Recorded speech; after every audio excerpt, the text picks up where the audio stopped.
પટેલ એટલે કે 37 વર્ષની ડોશીએ પચાવેલો ફ્લેટ હવે એને મૂકવો ગમતો નથી। આ 38 વર્ષની ડોશી ગમે એવો તું કદાચ બદનામ કરીશ ને તો એક રાજપૂતનો હજી તારો હની ટ્રેપમાં નામ આવશે એટલું યાદ રાખજે। હું ખુલ્લું કરીને રહીશ। હા, અને પાછું પડો।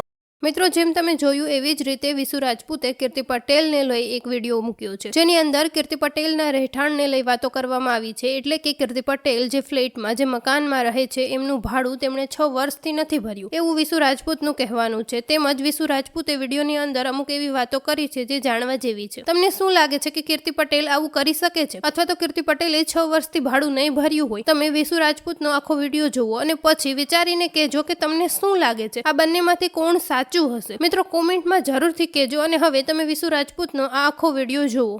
જય શ્રી રામ દોસ્તો, જય માતાજી।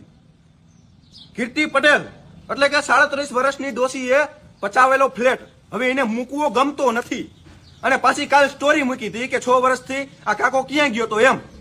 તો કાકા તો બિચારા એની રીતે એની લડત લડતા હતા, તેમનો ફ્લેટ પડાવી લીધો તો કાકા 6 વર્ષથી એની મહેનત કરતા જ હતા। અને બીજી વસ્તુ કે કાકા એ 2021 માં અરજી કરી હતી અને કાકાએ 2023 માં પણ અરજી કરી હતી। આ તમે જેનું ડોક્યુમેન્ટ જોઈ શકતા છો દોસ્તો। અને ઈ એમ કહે કે મેં પૈસા આપ્યા હે એમ, તો જો તે પૈસા આપ્યો હોય તો અમારા જેમ ખુલ્લેઆમ તમે સ્ટોરી મૂકો હો તો ડોશી હું તને એમ કહેવા માંગુ કે તે ફ્લેટ લીધો હે તો એની સ્ટોરી મૂક તું કે તારી પાસે કોઈ જાતનું કઈ પ્રૂફ હોય તો।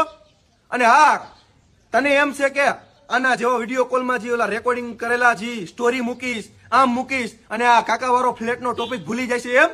અમે નહીં ભૂલી। તું કદાચ ગમે એવા અમને બદનામ કરીશ ને તો અમે કાકાનો ફ્લેટ તો એમને પાછો આપીને જ રહીશું।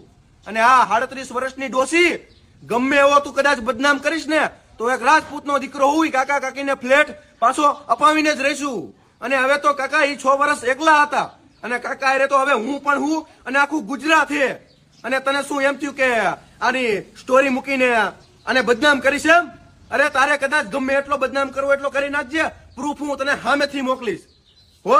નામ મારું તું કે ને એવું પ્રૂફ મોકલીશ, કપડા કાઢીને કહીશ ને તો કપડા કાઢીને મોકલીશ। બદનામ કરવો એટલો કરી નાખજે, પણ એ કાકાને અમે ન્યાય અપાવીને રહીશું અને ફ્લેટ તો તારે પાછો આપવો જ પડશે, તું ગમે એવું કર। અને બીજું કે હા, તું જે એવા અમારા સ્ક્રીનશોટ મૂકેશ ને વિડીયો કોલના રેકોર્ડિંગના તો એ તને કહી દઉં કે એક એડિટ કરેલો વિડીયો છે। 6 મહિના પહેલા મેં એની સ્ટોરી મેં સામેથી મૂકી હતી કે હા એને એક વિડીયો એડિટ કરેલો છે, આની ઉપર કોઈ ભરોસો કરવો નહીં, જે મારા ફોલોવર હશે ને એને ખબર છે। અને બીજું, તું હું અમને બદનામ કરીશ એમ? અને જે તું આ કરશ ને એ બધું રહેવા દે। અને 2023 માં જે કાકાએ અરજી કરી અને સુરતમાં તું જયારે હતી ને જે તારી